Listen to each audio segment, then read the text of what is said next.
Ultimate Looters Defense. We are on Olympic Boulevard in Koreatown at the Olympic Discount Store. There are 28 men, armed men, everyone with guns, on duty 24 hours a day, they tell me, protecting this store.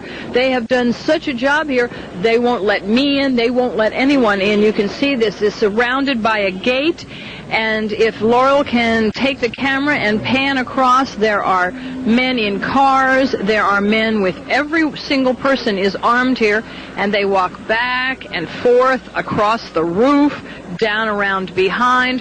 There is no question for anybody going by this store that this store is protected. I asked one of the security men to find the owner for me. He told me the owner was not here. He would not tell me the owner's name. In fact, he would say only that the men here are friends and employees of the man who owns the store, and that they are going to stay here until the siege is over. And, of course, my question to him was, have you had any trouble?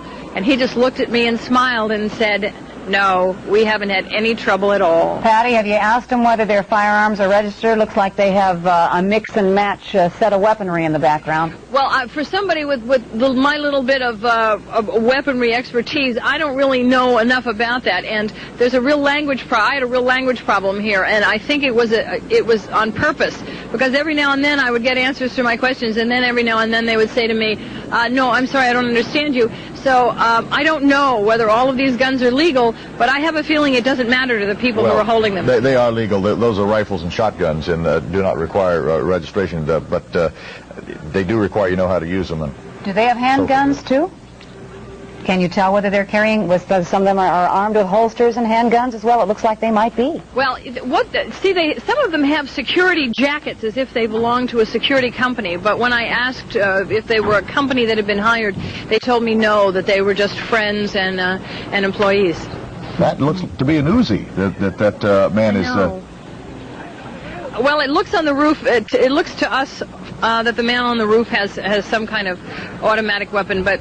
Judge McIlvaine's sitting next to me here, and he's far more familiar with weaponry than I am. He says it looks to be a 9mm Uzi. This has to be a disturbing sight to LAPD and to the National Guard officers out there as well. The troops have to be very concerned about this scene.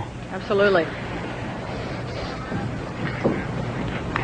All right, Jody, Baskerville is now surrounded by fire. She's been trying to retreat from the position. Let's go and see where she is now. Jody, are you all right? Yeah, You saw Patty Ecker was at a location from arsonist there. Let's go back to Patty and check in with her. Well, Michael, as you can see, they're getting ready for the curfew also. They have now arranged their cars, doors open, lights on, so that will be their night protection. There are still, by my count, 28 men here, all of them armed, walking back and forth. They just had a very short meeting and are now going back to assume their positions. Laurel, you might want to just pan down. As you can see here, I am on Olympic Boulevard in Koreatown. There aren't very many people on the sidewalks. Maybe that's a good sign for the curfew. Mike, great.